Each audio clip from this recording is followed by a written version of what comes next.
हरियाणा में लोगों की जहरीली शराब पीने से मृत्यु हुई और उसमें आपका भी नाम सामने आया।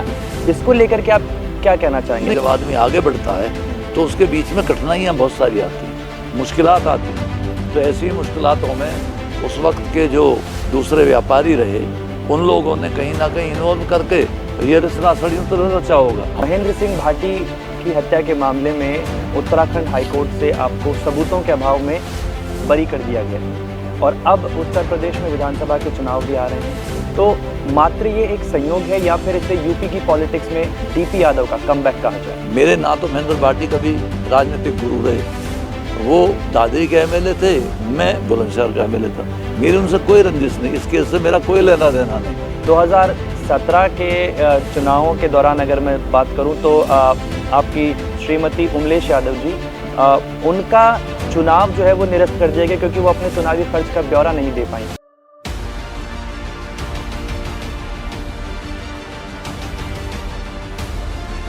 दूध बेचने से लेकर लिकर किंग बनने तक, ब्लॉक प्रमुख से लेकर उत्तर प्रदेश की राजनीति में मिनी सीएम कहे जाने तक, आज हम आपको एक ऐसी शख्सियत से मुलाकात करवाने वाले हैं जिन्होंने राजनीति में फर्श से लेकर अर्श तक का सफ़र तय किया है। नमस्कार, मैं हूं गिरिराज सिंह राठौड़ और आप देख रहे हैं जनहित टाइम्स की खास पेशकश शख्सियत। आज हमारे साथ हैं शख्सियत में मौजूद the one and the only DP Yadav ji. Sir, बहुत बहुत स्वागत है आपका। जी धन्यवाद, थैंक यू। धर्मपाल यादव से डीपी यादव, ये नाम जनता ने आपको दिया, आप जनता के लोकप्रिय नेता बने। राजनीति में आपके कई विपक्षी और पार्टियों से आमना सामना हुआ और तमाम राजनीतिक उठापटक जो आपने देखी, तो धर्मपाल यादव से डीपी यादव बनने तक का सफ़र आपका कैसा रहा? देखिए, धर्मपाल यादव मेरा घर का नाम है और माँ बापों ने अच्छा सोच करके ही रखा होगा। डीपी यादव यानी कॉलेज से निकलने के बाद इस नाम को शॉर्ट फॉर्म में या समझिए कि जल्दी उच्चारण में लेने के लिए शायद कुछ लोगों ने डीपी यादव कहना शुरू किया होगा, क्योंकि इस देश की भाषा की रवायत जो है वो हिंदी इंग्लिश मिक्स है, इसलिए हो सकता है। तो कभी मैंने ये प्रयास नहीं किया कि धर्मपाल से डीपी यादव नाम रखा जाए, लेकिन लोगों ने रख दिया, लोगों में पॉपुलर हो गया, सब बोलने चलने लगे, तो मैंने कहा ठीक है। तो धर्मपाल यादव तो इस गांव से निकल करके और जब आगे बढ़ने का क्रम शुरू हुआ, यानी कि तब ये नोएडा नहीं था और गांवों की स्थिति बहुत ही चिंताजनक थी। यानी कि दिल्ली की तलहटी में बसा हुआ ये क्षेत्र जो मात्र दिल्ली से 20 किलोमीटर दूर है, अंधेरे से घिरा हुआ था। ना कोई रोशनी थी, ना कोई सड़कें थीं, ना कोई बिजली थी, स्कूल थे ही नहीं। तो कुल मिलाकर के जो देश की राजधानी है उसके आसपास का इलाका अत्यंत ही पिछड़ा और गरीबी में लिपटा हुआ था। मैं ये नहीं कहता कोई मैंने अचीवमेंट कर दिया और मेरी वजह से ये बड़ी अट्टालिकाएं खड़ी हो गई, ये तो गवर्नमेंट की स्कीम है। तो उसके बाद में धीरे धीरे इस क्षेत्र के अंदर प्रगति शुरू हुई, व्यवसाय शुरू हुए, खेती की ज़मीन काफ़ी अच्छे दामों पे बिकने लगी। आज मेरे गांव के करीबन 90% लोग करोड़पति हैं। वो मैं इसलिए कि जो खेत 5,000 रुपये बीघे था आज 20 लाख रुपये बीघे, 25 लाख रुपये बीघे। तो नेचुरली किसान की संपदा, जिसको माँ कहता है, धरती माँ, वैसे जाना तो कोई बहुत अच्छी बात नहीं है, लेकिन चूँकि व्यवसाय देश की ज़रूरत है, समाज को आगे आने के लिए उद्योग लगाना भी ज़रूरी है, तो उनकी कीमत जो उनको मिली, इसलिए ये एरिया सरसब्ज हो गया, अच्छा हो गया। लेकिन मैं बात करता हूँ तब की, हमारे पिताजी स्वतंत्रता सेनानी थे, महाराजा तेजपाल सिंह। उन्हीं से शिक्षा पा कर के हम लोग आगे बढ़े, पले, आगे चले। तो तब इस गांव की स्थिति ये थी कि यहाँ पढ़ने के लिखने के नाम पे कोई व्यवस्था नहीं थी। मैं खुद भी फटे हुए कपड़े के बस्तों में किताबें लेकर के और झोंपड़ियों के स्कूल में पढ़ते पढ़ाते किसी तरह एमएमएच कॉलेज गाजियाबाद तक पहुंचा। और वहाँ से फिर आगे शिक्षा का क्रम शुरू हुआ। तो कुल मिलाकर के ये जो धर्मपाल यादव से डीपी यादव तक का सफ़र है, ये लोगों की ज़बान का सफ़र है जी। बल्कि संघर्ष भरा सफ़र है, मुश्किलों का सफ़र है। और वो तमाम मुश्किलात आई अपने रास्ते को सुगम बनाने के लिए, अपने क्षेत्र को प्रबल बनाने के लिए, किसानों को सुविधा दिलाने के लिए, बच्चों को शिक्षा दिलाने के लिए, नौजवानों को रोज़गार दिलाने के लिए। इस क्रम में संघर्ष करते चले गए, काम करते चले गए और ये स्थिति आगे आई कि हम पहले ग्राम प्रधान बने। इसी गांव के लोगों ने कॉलेज से निकलने के बाद अनअपोज गांव का प्रधान बना दिया। उसके बाद इसी क्षेत्र का, तब ये बुलंदशहर जिला हुआ करता था और ये नरोरा से लेकर के और ओखला तक ये बुलंदशहर ज़िले में ही था जी। तो बुलंदशहर ज़िले का एक ब्लॉक था बिसरख, उसका ब्लॉक प्रमुख में बन गया जी। और उसके बाद ब्लॉक प्रमुख के बाद उसके बाद विधायक बन गया। तो ये सिलसिला शुरू हो गया। जहाँ तक ताल्लुक़ आपने कहा कि दूध तो ये कृषि प्रधान देश है, इसका एक पवित्र व्यवसाय है दूध बेचना। और दूध एक ऐसी पवित्र और एक ऐसी मतलब एनर्जी है इस देश के बच्चों के लिए कि जब तक बच्चे के मुंह में माँ का दूध नहीं पड़ता उसकी आंखें नहीं खुलती हैं। नहीं, लेकिन दूध से फिर आप शराब पर पहुंच रहे हैं। मैं कहता रहा हूँ, उसी पे मैं आ रहा हूँ। तो दूध का व्यवसाय करीबन हमारे तमाम गांव ही करते थे। तो मेरा व्यवसाय वैसा नहीं था दूध का। हाँ, दूध का व्यवसाय बाद में आकर के हमने उसका एक प्लांट लगाया और उसमें जो फ्रीजिंग करके और दूध को सप्लाई करने का काम किया। तो वो एक उद्योग के रूप में बन गया जी। और जहाँ तक ताल्लुक़ दूसरी बात का है शराब का, तो व्यवसाय गवर्नमेंट कॉन्ट्रैक्टर में आने के बाद चूँकि एक्साइज कॉन्ट्रैक्टर के रूप में व्यवसाय होता है, तो हमारे कुछ साथियों ने मतलब उस काम को शुरू किया जो यहाँ के बड़े बड़े व्यापारी थे। तो नेचुरली हम भी उनके साथ हो लिए जी। और चलते चलते कोई बहुत दूर तक तो उसमें नहीं गए। आज हमारे पास ऐसा कोई व्यवस्था नहीं है, लेकिन हाँ कुछ दिन तक तो उसमें रहे। और जब व्यवस्थाएं बन गई तो राजनीति के साथ साथ हम उद्योग की तरफ बढ़ गए, क्योंकि उद्योग देश की ज़रूरत है। तो आप भी जानते हैं, मैं भी जानता हूँ। आपने जिक्र किया कि डीपी यादव बनने तक का आपको जो सफ़र था वो काफ़ी मुश्किलात भरा रहा और तमाम अड़चनें आपको सामने आई, आपने उनका सामना किया। लेकिन आप जानते हैं कि लोकप्रियता जब बढ़ती है तो लोकप्रियता के साथ साथ चुनौतियां भी सामने आती हैं और उन चुनौतियों का सामना आपने किया। आपने जिक्र किया कि शराब के बाद में आप दूध के बाद में शराब के धंधे में आए, लेकिन क्या लगता है आपको, क्योंकि आज हम चाहते हैं हमारे व्यूवर्स को आप बताएं, क्योंकि अब तक जो कहानियाँ, जो किस्से या फिर जो न्यूज़ रिपोर्ट्स लोगों ने अखबारों में पढ़ी हैं या जो देखी हैं, उनमें आप शराब के धंधे में रहे और उस दौरान फिर आप पर कई आरोप लगे कि हरियाणा में लोगों की जहरीली शराब पीने से मृत्यु हुई और उसमें आपका भी नाम सामने आया। इसको लेकर के आप क्या कहना चाहेंगे? आपका पक्ष क्या है? हरियाणा में तो कभी हमारा शराब का व्यवसाय रहा ही नहीं, इसलिए हमारा नाम, हाँ जैसे अभी हाल में मैं एक केस में राजनीतिक सजा पा करके बाहर आया हूँ, ठीक इसी तरह जब आदमी, आपने सही कहा, जब आदमी आगे बढ़ता है तो उसके बीच में कठिनाइयाँ बहुत सारी आती हैं, मुश्किलात आती हैं।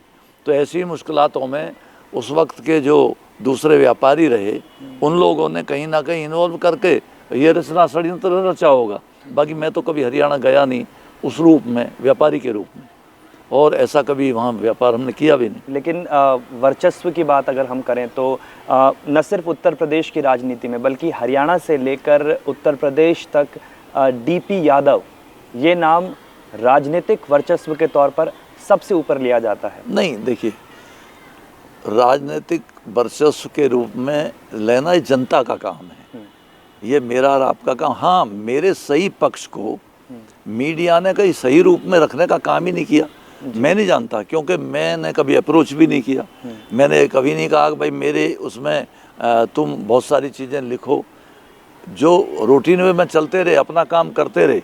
जैसे कि मैं एग्जाम्पल के तौर पे आज इन स्कूलों में 10,000 बच्चे पढ़ते हैं, वो सब बच्चे ही जा रहे हैं।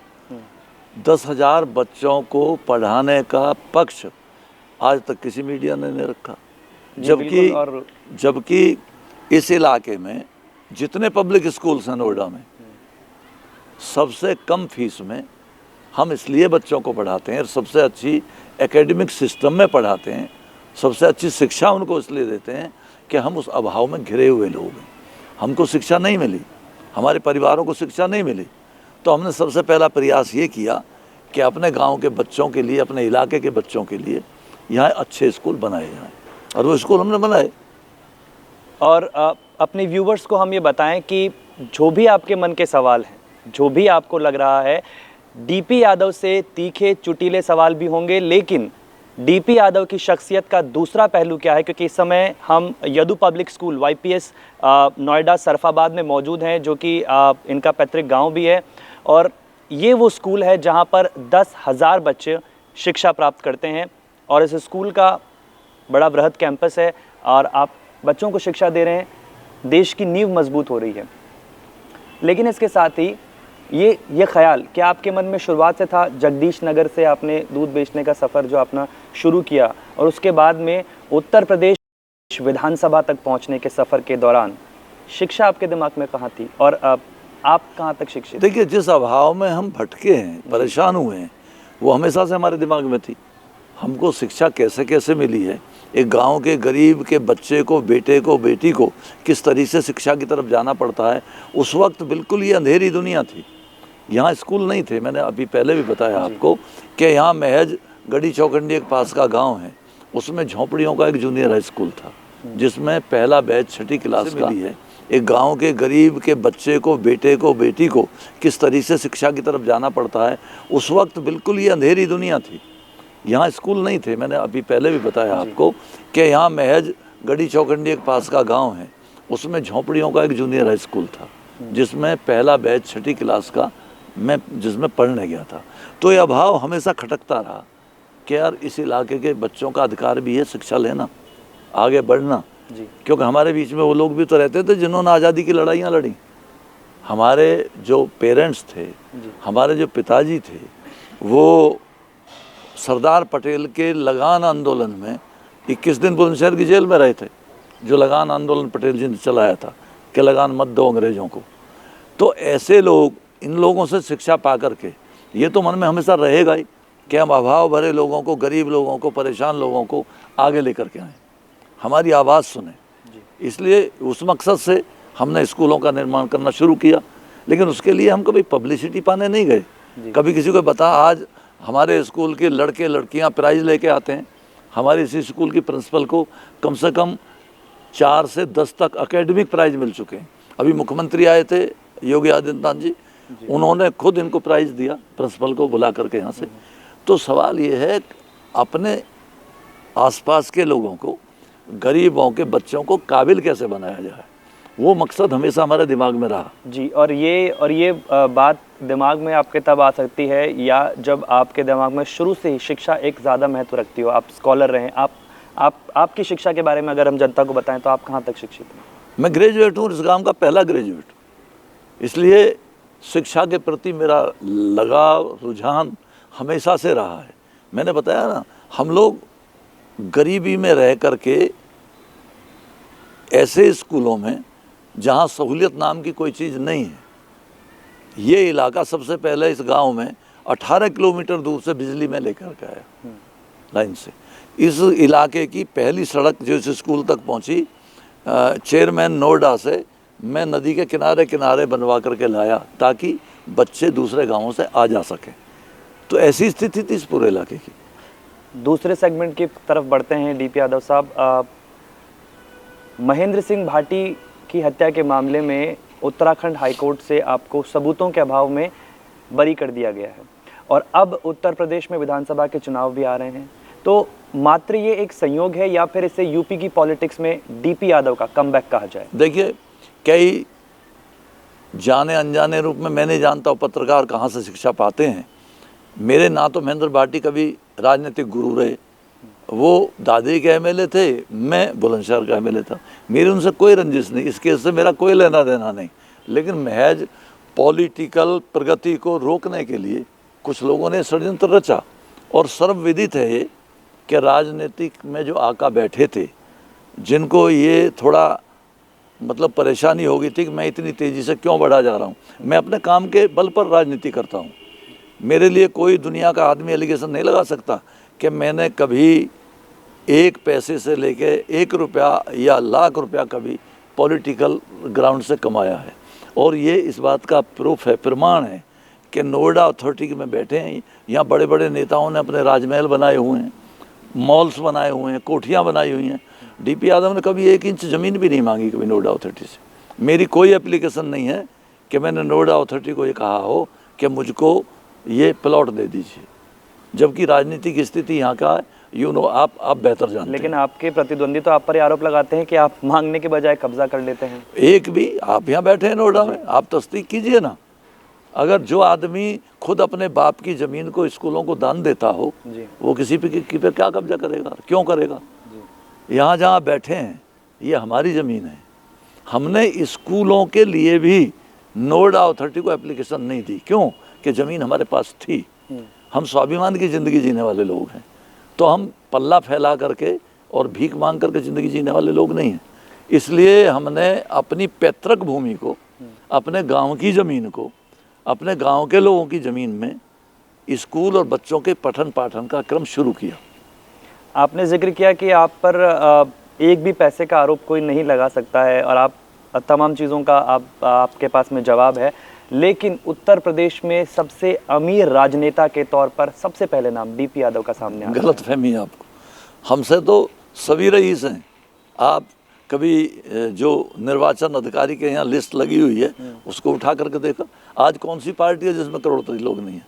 और फिर हम तो ऐसी जगह बैठे हैं, इस क्षेत्र में, इस गांव में हमारे पिताजी की 200 बीघा ज़मीन, हमको करोड़ों में मुआवजा मिला, जो वाइट मनी है, जिसको हमने लगाया। हम नेतागिरी से पैसा नहीं कमाया कभी, ना कमाते, ना कभी कमाएंगे। हम तो उस बाप के बेटे हैं जिन्होंने ये कहा था कि राजनीति में जाओ तो बेटे अगर सड़क पर कभी नंगे पैर भी खड़े रह जाओ तो ज़िंदगी में बेईमानी मत करना, और अगर तुम्हारे कान में कभी गरीब की कोई आवाज़ आ जाए कि उसे कोई सता रहा है तो अपनी जान पर खेल करके भी उस गरीब की रक्षा करने का काम करना। क्या बात है। उन्हीं मान्यताओं को मान करके हम राजनीति में जी, और इसी लिहाज से मेरा चैलेंज है, मैं तो बिल्कुल साफ तौर पे कहता हूँ कि इस नोएडा में 1 इंच ज़मीन भी कहीं हमारे पास हो किसी कब्जे की, आप बेशक मेरे से बता सकते हैं, कह सकते हैं।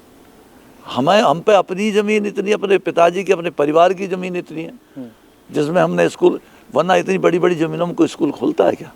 नोएडा से मांगते हैं लोग, इधर से मांगते हैं, चंदे इकट्ठे करते हैं। मैं सांसद रहा, एमएलए रहा, मिनिस्टर रहा, ब्लॉक प्रमुख रहा, 1 रुपया भी किसी सांसद निधि का मेरी किन्हीं दीवारों में नहीं लगा स्कूल की, जबकि सांसद निधि और विधायक निधि के पैसे ज़्यादातर स्कूलों में लगते हैं। अभी मैंने लेटर दिया महेश शर्मा जी को, जो यहाँ के सांसद हैं, कि कम से कम आपके क्षेत्र का स्कूल है, श्री कृष्ण इंटर कॉलेज है गढ़ी चौखंडी, वो हमारी कमेटी के संरक्षण में ही चलता है। भाई कम से कम उसकी बिल्डिंग के लिए सांसद निधि से, तुमको 2 बार सांसद हो, मिनिस्टर रह लिए, अपनी सांसद निधि से, विधायक से भी कहा, लेटर लिखा हमने खुद के, अपनी सांसद निधि, विधायक निधि से स्कूलों का ध्यान कीजिए, उनमें अच्छी शिक्षा मिले, अच्छी बिल्डिंग बने। मानिए आप ये कह रहे हैं कि इलाके के सांसद महेश शर्मा और विधायक पंकज सिंह की तरफ से कोई खास काम किया नहीं जा रहा है शिक्षा को लेकर के? मैं काम की बात नहीं कर रहा हूँ, मैं उसका सर्वेक्षण नहीं कर रहा हूँ, मैं कर रहा हूँ कि स्कूल कॉलेजों के लिए काम होना चाहिए जी, क्योंकि लेकिन अब नहीं किया जा रहा है। चुनाव तो आ रहे हैं। ये बच्चे हमारी भविष्य निधि हैं, ये देश का भविष्य है, सभी कहते हैं, लेकिन इनके लिए काम करना चाहिए। आपने इस बात का जिक्र किया, 10 साल से सांसद है महेश शर्मा यहाँ से, तो अब अभी भी अगर वो काम अधूरे हैं तो शिक्षा को लेकर के ये माना जाए कि उन्होंने काम नहीं किया? निश्चित तौर पे काम होना चाहिए जी, जो काम अधूरे हैं उन पे काम होना चाहिए। इसलिए मैंने उनको पत्र दिया है रिटन में कि गढ़ी चौखंडी स्कूल आपके संसदीय क्षेत्र का स्कूल है जिसमें करीबन 2000 बच्चे शिक्षा पाते हैं, लेकिन आप ये नहीं गरीबों के काम नहीं किया। मैंने लेटर क्यों दिया? मतलब नहीं किया आप नहीं, उन्होंने करने का वादा किया है। अच्छा, कि हम करेंगे, लेकिन मुझे इसलिए मैं जहाँ क्षेत्र से जिससे आता हूँ और जो मेरा क्षेत्र है वहाँ डिग्री कॉलेज मैंने बनवाए, इंटर कॉलेज मैंने बनाए, प्राइमरी स्कूल मैंने बनाए हैं, तो मुझे अपने क्षेत्र की पता है। इसलिए मैंने उनसे एक दिन कहा सांसद जी से, मन कि इस क्षेत्र के जितने स्कूल हैं और विशेषकर हमारे श्री कृष्ण इंटर कॉलेज जो गढ़ी चौखंडी में है, उसमें 2000 बच्चे लड़के लड़कियां पढ़ते हैं, लेकिन वहाँ की बिल्डिंग इतनी जर्जर है, इतनी कमज़ोर है। मैं उस संसदीय क्षेत्र को देखिए। अभी आपने जिक्र किया निर्वाचन आयोग का, आपने पैसों का जिक्र किया, अमीर राजनेताओं का जिक्र किया, निर्वाचन आयोग का भी, लेकिन 2017 के चुनावों के दौरान अगर मैं बात करूं तो आपकी श्रीमती उमलेश यादव जी, उनका चुनाव जो है वो निरस्त कर दिया गया क्योंकि वो अपने चुनावी खर्च का ब्यौरा नहीं दे पाई निर्वाचन आयोग को। देखिए, मैं इस कॉन्स्पिरेसी का हमेशा से शिकार रहा हूँ। अब उसको आपने पूछा है तो मैं बता देता हूँ। महज 500 रुपये के अमर उजाला के एक ऐड देने में उन्होंने ये कहा कि ये उसमें कंसीडर नहीं हो सकता, ये आपके द्वारा दी गई पब्लिसिटी में कंसीडर होगा। अच्छा। और उस पर डिसीजन लिया गया। 500 रुपये की अमर उजाला है, मैं तो ऑन रिकॉर्ड बोल रहा हूँ कि उस लिहाज से फिर उस केस की हमने तो इसलिए पैरवी नहीं की। मेरे को तो कई जगह इसलिए भी राजनीति में धोखे हुए कि जिन केसेस को मैं झूठा समझता हूँ कि इसमें हमारा कोई इन्वॉल्वमेंट ही नहीं है, हम उनकी पैरवी क्या करें और क्यों करें। जैसे अभी ये केस छूट के आया हूँ, मैं इसकी पैरवी क्या करता जब मेरा इन्वॉल्वमेंट ही नहीं था कोई किसी तरीके का। तो मुझे पता था कि ईश्वर की तरफ से और मेरे कर्मों की तरफ से निश्चित तौर से मेरे साथ इंसाफ होगा। इंसाफ हुआ। हाथ कंगन को आरसी क्या, पढ़े लिखे को फारसी क्या। निश्चित तौर पे। तो राष्ट्रीय परिवर्तन दल ने 500 रुपये का विज्ञापन अमर उजाला अखबार को दिया। 500 रुपये का एक छोटा सा कॉलम अमर उजाला में गया था जी। उसने वहाँ के दूसरे पॉलिटिकल आदमी ने चुने जाने के बाद, पहली बात तो ये, मैं किसी अदालत की कार्रवाई पर तो प्रश्न चिन्ह नहीं लगाता, उसकी तो हमेशा मान्यता बड़ी है और बड़ी रहनी चाहिए कि निर्वाचन और 2 हाउस होने के बाद 2.5 साल बीतने के बाद एक ऐसा मसला उठाया गया कि साहब ये इसको मिसलीड किया गया, इस न्यूज़ को, ये पेड न्यूज़ है लेकिन इसको उस न्यूज़ में डाला गया है। तो जिसको अमर उजाला से एक लेटर ले करके और उस तरीके से मैनेज करके उसका जो लोकल उनका संवाददाता होगा उसने उससे लिखवा लिया होगा कि ये पेड न्यूज़ है। जो उस पेड का हमारे खर्चे में 500 रुपये का वो नहीं मिला था जी। तो और वो बढ़ करके सामने आया, बढ़ करके अदालत में पहुंच गए वो लोग, और अदालत ने हमारी अदम पैरवी समझिए इसे, क्योंकि जहां आदमी की अपनी कमी या वो दिखाई देती है तो वहां आदमी जवाब देने की कोशिश करता है, उसकी पैरवी करने की कोशिश करता है, लेकिन उसमें ऐसा कुछ था ही नहीं। इन तमाम बातों का आपने जिक्र किया। अगर ये जनता जानना चाहे कि पॉलिटिक्स में डीपी यादव का सबसे बड़ा राइवल कौन है? मेरा सबसे बड़ा राइवल है बेईमानी, बेरोजगारी, अशिक्षा और बिगड़ता हुआ स्वास्थ्य। नहीं, क्योंकि आपके तमाम पार्टियों से संबंध रहे और तमाम पार्टियों के नेताओं से आपकी दोस्ती भी रही और मेरी कहा जाए कि नहीं दुश्मनी नहीं, लेकिन फिर भी आपके ऊपर षड्यंत्र कई तरह के आरोप आपके ऊपर लगाए वो तो भुगत रहा हूँ जी। राजनीतिक मतभेदों की वजह से तो इतना परेशानी उठानी पड़ी। तो लेकिन कोई ऐसा शख्स जो आपका राइवल? ना, मेरी रंजिश किसी से नहीं है। देखिए, राजनीति में रंजिश होनी भी नहीं चाहिए। ये तो वैचारिक मतभेद हैं, विचारों की लड़ाई लड़िए, अपने कर्म के आधार पर लड़िए। नहीं करेंगे कि राजनीति और अपराध, धर्म, जुर्म ये सब जुड़े हुए हैं। ये तो समाज में सारे चारों तरफ हैं, मेरे राजनीति में ही नहीं है। लेकिन इसको इस तरह परिभाषित कैसे कर सकते हैं? क्योंकि मेरा सोच राजनीति में ये है कि राजनीति अपने क्षेत्र को सबल बनाने के लिए, अपने प्रदेश को ताकत देने के लिए, अपने देश को ताकत देने, राष्ट्रीय भावना से उत्प्रोत राजनीति होनी चाहिए। उसमें गरीबों का स्थान होना चाहिए, किसान, मजदूर, महिलाओं का स्थान होना चाहिए। जो लोग आगे बढ़ने की कोशिश कर रहे हैं उनकी कोशिशों का समावेश होना चाहिए। महज कुछ महीनों का वक्त अब रह गया उत्तर प्रदेश के विधानसभा चुनाव में, और अब जब आप बाहर आ चुके हैं जेल से, राष्ट्रीय परिवर्तन दल चुनावी मैदान में उतरेगा? निश्चित उतरेगा।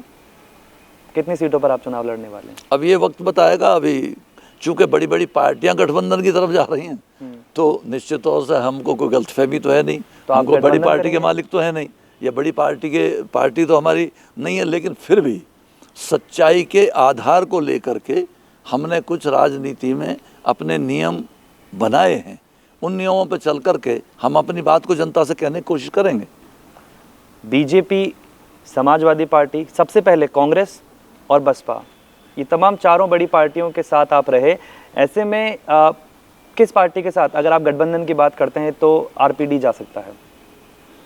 देखिए, इसमें मैं निश्चित मत तो अभी कुछ नहीं कहूँगा, ये पीपल अलायंस होगा या लेकिन पोस्ट पोल? ये जरूर कहूँगा जी कि हमारी बातचीत कुछ पार्टियों के साथ चल रही है, और जहां हम समझेंगे कि हम सही रूप में यहाँ अपने विचारों की लड़ाई लड़ सकते हैं, निश्चित जाएंगे। आपने जिक्र किया और नहीं कोई पार्टी ने मतलब ये सहमति जाहिर की, तो मैदान में तो हम हैं, जी। हमेशा मैदान में रहे हैं, रहेंगे। आपने जिक्र किया कि लोगों ने इस तरीके की बातें बनाई कि महेंद्र सिंह भाटिया आपके राजनीतिक गुरु रहे, हालांकि आपने बताया खुद कि आप बिसरख से ब्लॉक प्रमुख सबसे पहले आप वहीं से बने। हाँ हाँ, ब्लॉक प्रमुख तो बिसरख तो यहाँ साथ में ब्लॉक है हमारा जी। तो उसमें महेंद्र जी का कोई विरोध थोड़ा ही था, और वो विधायक तादरी से होते थे, हमें बुलंदशहर से होता था, जिले भी अलग अलग थे। कितनी बातचीत थी आपकी उनसे, अगर मैं ये समझूं कि चलिए ठीक है आप अच्छे ताल्लुकात थे भाई, वो गाजियाबाद में वकालत भी करते थे, तो कोई ऐसी नहीं, उसके पूरे परिवार से, उनका बेटा समीर अभी भी हमारे पास आता जाता है, बातचीत होती है, कोई ऐसा पारिवारिक रंजिश की कोई बात नहीं है। उनके हमारे का भी हम बयान सुन रहे थे कि उन्होंने कहा कि ये काफ़ी शॉकिंग है उनके लिए कि कोर्ट से इस तरीके का वर्डिक्ट सामने आया है। अब ये तो उनकी मर्जी है, इसमें मैं क्या कह सकता हूँ, इसमें मैं क्या कह सकता हूँ, लेकिन वो कम्प्लीटली एक राजनीतिक षड्यंत्र के तहत लेके, अदरवाइज आप पूरी प्रोसीडिंग्स में जाइए ना, जब भाटी जी की हत्या हुई उस टाइम की जो रिपोर्ट उनके परिवारों ने की, उन 6, 7, 8 आदमी को तो ट्रायल ही नहीं किया गया, उनको तो दादरी पुलिस ने 1-1.5 साल बाद ऐसे ही छोड़ दिया बंद कर करके। जी। हम ये तो एक नया किस्सा चला कि इसकी सीबीआई इंक्वायरी करके कैसे कैसे किया जा सकता है, उसका परिणाम है।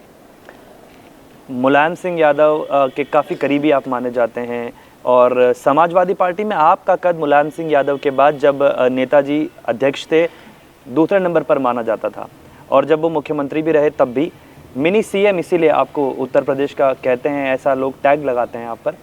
तो मुलायम सिंह यादव से आपकी नज़दीकियाँ रहीं, और जब आप उनसे मिले उसके बाद में आप पॉलिटिक्स में आए, आप विधायक बने, सांसद बने, लेकिन उसके बाद में आपने उनके सामने ही चुनाव लड़ा। नहीं, वो दरअसल सारी जानकारी आपके पास है नहीं। मुलायम सिंह यादव जी बड़े नेता थे, अभी भी हैं, हम उनकी इज्जत करते हैं, इसमें कोई दो राय नहीं है। लेकिन मैंने क्यों लड़ा, मैं वो बता रहा हूँ कि मुलायम सिंह जी ने अमर सिंह के कहने पर मेरी सिटिंग जो संसदीय सीट थी संभल, उसी पे जाके नॉमिनेशन कर दिया, मुझको बगैर बताए कर दिया, मेरी बगैर जानकारी। तो मेरे पास रास्ता क्या था, मेरी जो सीट है, या तो मैं मुलायम सिंह जी के सामने लड़ने गया हूँ, तब तो मैं अपनी गलती मान सकता हूँ कि वो हमसे बड़े नेता थे जी। उनका बड़ा नाम था, हम उनकी इज्जत करते भी थे, आज भी करते हैं। लेकिन कोई व्यक्ति और हमारे दरवाजे पर ही हमको दस्तक देने आ जाए और चैलेंज करने आ जाए, तो फिर तो इससे आगे क्या बचता है। भगवान कृष्ण की गीता ही याद आती है, कर्म क्षेत्र है, और कर्म क्षेत्र में कर्म तो करना ही पड़े। स्वर्गीय अमर सिंह जी ने मुलायम सिंह यादव और डीपी यादव का आमने सामने गलत फहमी, मुलायम सिंह जी को मिसगाइड करके, ये कह करके कि ये लड़का इतनी तेज़ी से, लड़का इसलिए कह रहा हूँ, तब मेरी उम्र अब से 20 साल 25 साल कम थी, तो मैं ठीक था, एथलीट हूँ, आप जवान थे, खेलता कूदता हूँ, तो अब भी ठीक है, कोई ऐसी बात नहीं है। तो उस लिहाज से उन्होंने मेरी सीट पे जाके नॉमिनेशन करा दिया। आपकी उम्र क्या होगी? मेरी उम्र 70 के आसपास है। 70 के आसपास है। लेकिन मुलायम सिंह यादव के अलावा आपने राम गोपाल यादव के सामने भी चुनाव लड़ा? भाई निश्चित तौर पे चुनाव लड़ना तो अधिकार है, इसमें क्या बुराई है, कोई किसी के सामने भी लड़ सकता है। नहीं, लेकिन आपके इतने करीबी रिश्ते, और मैंने बताया ना, रिश्तों को तोड़ने का काम माननीय नेताजी ने किया। अमर सिंह जी ने उनको बहका करके मेरी संसदीय क्षेत्र की सीट संभल पे नॉमिनेशन करा। मैं तो सिटिंग एमपी था वहाँ से। अब आपके घर की दीवार को तोड़ने ही कोई आ जाए सामने, तो दीवार तो बचाओगे। और तो तब माननीय पार्टी के साथ तब माननीय अटल बिहारी वाजपेयी जी प्रधानमंत्री थे, उनके घर से पीएम हाउस से फ़ोन आया मेरे पास दिल्ली, तो मुझसे कहा गया कि भाई आपसे प्रधानमंत्री बात करना चाहते हैं। मैंने कहा स्वागत है, प्रधानमंत्री किसी एमपी से बात करें तो सौभाग्य है। मैंने कहा सर वाजपेयी जी नमस्कार, बताइए क्या सेवा है। उन्होंने कहा भाई डीपी यादव चुनाव तो लड़ना चाहते हो? मैंने कहा जी ज़रूर, अंधे को क्या चाहिए 2 आँख, हमको तो एक भी मिल जाएगी तो गुजारा हो जाएगा, क्योंकि हमारे सामने तो रास्ता ही नहीं था बचा था कोई।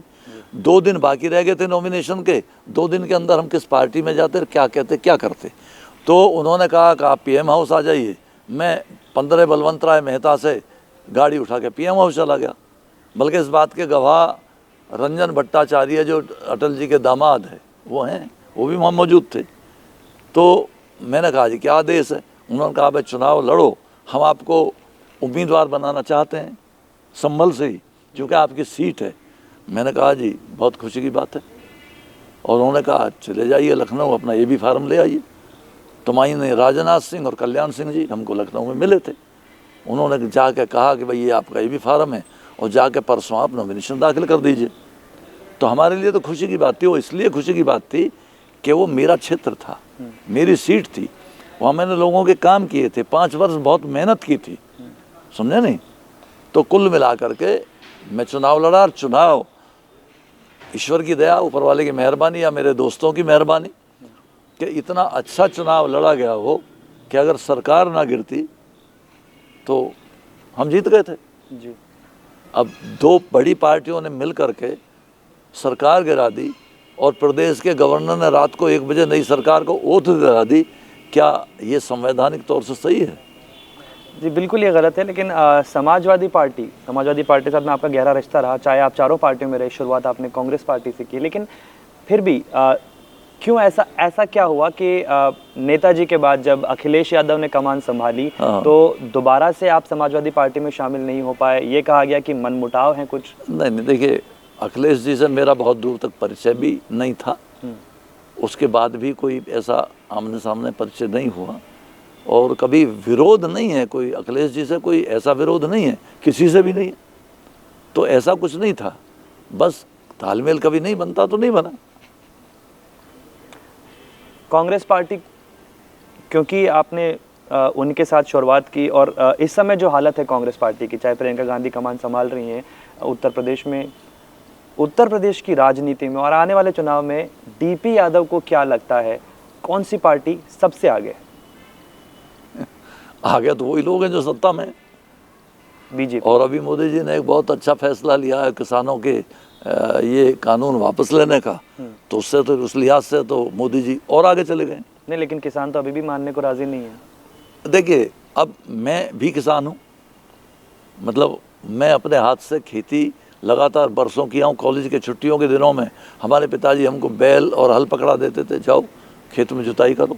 खूब अच्छी तरह आता है, बैलों का हल मैंने खूब चलाया जी, ट्रैक्टर खूब चलाया, फावड़े खूब चलाए हैं, ऊँट का हल भी चलाया है। तो कुल मिला के बुनियादी तौर पे हम किसान तो हैं। तो मोदी जी ने जो फैसला लिया है, भाई एक नियम पसंद नहीं आया किसानों को। उन्होंने कहा कि भाई ये चीज़ें नारे पहले क्या रह रहे थे कि काले कानून को वापस करो, उन्होंने वापस ले लिया। अब इससे बड़ी क्या बात हो सकती है?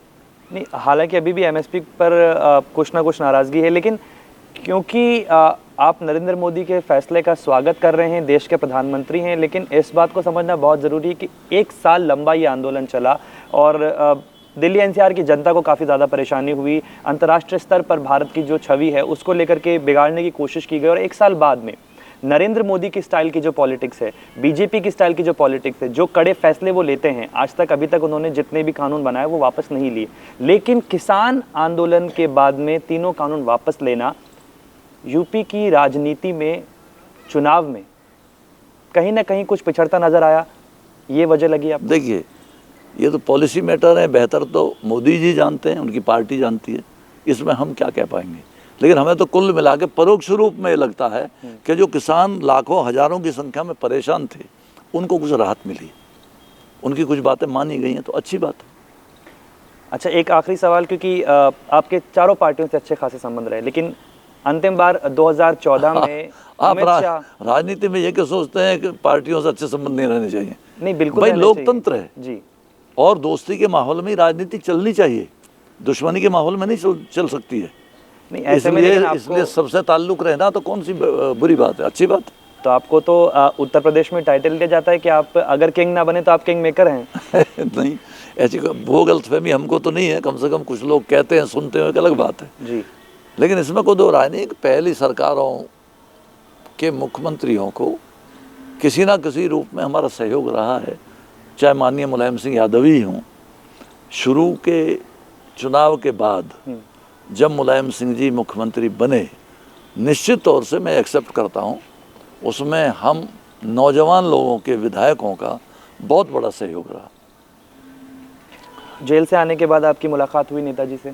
नहीं, अभी तक नहीं हुई? नहीं, हमने जन्मदिन की बधाई उनको यहीं से भेजी थी, उस पर जो आपका वो होता है ट्विटर हैंडल, ट्विटर। हाँ जी। बाकी तो मुलाकात तो नहीं हुई। मुलाकात करने उन्होंने कोई मना थोड़ी कि मैं गया ही नहीं। अच्छा, हाँ चलिए। मेरी वो मतलब मैं किसी भी नेता के पास नहीं गया आने के बाद ना। आए हुए आपको कितना समय, कितने दिन हो गए? मेरे को करीबन 20-25 दिन हो गए। 20-25 दिन हो गए। और अब क्योंकि चुनाव है तो आपकी सक्रियता भी बढ़ेगी। आप बता रहे हैं कि परिवर्तन दल भी चुनावी मैदान में है, लेकिन क्योंकि अंतिम बार आपको 2014 में बीजेपी के मंच पर गृह मंत्री अमित शाह के साथ देखा गया, और ऐसे में ये कयास अभी भी लगाए जा रहे हैं, क्योंकि ये तो कयास हैं, ये हम आप ही से आपकी उसकी तस्दीक चाहेंगे कि क्या है, इसकी सच्चाई क्या है? जनता ये कह रही है या फिर आपके राजनीतिक प्रतिद्वंदी ये कह रहे हैं, मीडिया ये कह रहा है कि बीजेपी के साथ में आप गठबंधन कर सकते हैं? क्योंकि अभी आपने भी इस बात का जिक्र किया कि जो सत्ता में है वही उनका पलड़ा भारी लग रहा है। देखिए, मैं तो किसी बात को कंडम तो नहीं कर रहा हूँ जी। जो अच्छे विचारों वाले लोग हैं, अमित शाह जी भी बड़े नेता हैं, देश के गृह मंत्री हैं, तो उस रूप में उनकी इज्जत की जानी चाहिए। लेकिन कहीं भी हम किसी के सामने या किसी के द्वार पे जाके खड़े नहीं हुए। लेकिन मंच पर आपकी तस्वीरें आने के बाद में बीजेपी ने दूरी भी बना ली थी फिर आपसे? नहीं, वो दूरी बनाने का कारण तो मीडिया हाइप था सिर्फ। भाई वहाँ मंच पे मेरा क्या है, वो तो वो लड़का मेरा जानने वाला था अम्बाला में, उसने मुझे चुनाव प्रचार के लिए बुलाया था, मैं चला गया था। इत्तेफाकन अमित जी आए थे और उनका हेलीकॉप्टर उतरा था, तो मैं सामने खड़ा था, हम दोनों ने दुआ सलाम की, नमस्ते की एक दूसरे को, खाली इतना ही था। मैं स्पीच दे रहा था माइक पे, तो जब हेलीकॉप्टर उतरा तो नेचुरली उसका शोर भी इतना होता है, तो मैंने अपनी स्पीच ख़त्म करके बैठ गया। अमित जी आए तो नमस्कार की, दैट्स ऑल। वहाँ आपका क्या, मेरा इलाका नहीं, मेरा कोई लेना देना नहीं। मेरे को अगर इंटेंसली मंच पे जाना होता तो दिल्ली में जाता, यूपी में जाता, लेकिन वो मीडिया तो महान है भाई, अब क्या किया जाए उसके लिए। चलिए, ये भी लोकतंत्र का चौथा स्तंभ है। और हमारे साथ बात कर रहे थे डीपी यादव। आपने सुना, इन्होंने तमाम मुद्दों पर अपनी बात रखी, फिर चाहे वो मुलायम सिंह यादव से नज़दीकियां हों या फिर उनके सामने चुनाव लड़ने को लेकर जो भी बातें बाकी प्रतिद्वंदियों द्वारा बनाई जा रही हों, या फिर मीडिया में क्या कुछ इनके बारे में चलाया जा रहा है, दूध बेचने से लेकर शराब माफिया बनने तक की क्या पूरी इनकी कहानी रही, या फिर धर्मपाल से डीपी यादव बनने तक की लेकर क्या कुछ कहानी रही, ये आपको खुद डीपी यादव ने बताया। और आगे भी हम अपने इस खास सेगमेंट शख्सियत में आपको किसी दूसरे नेता से या फिर शख्सियत से मुलाकात करवाते रहेंगे। तब तक के लिए नमस्कार, धन्यवाद। थैंक यू, धन्यवाद।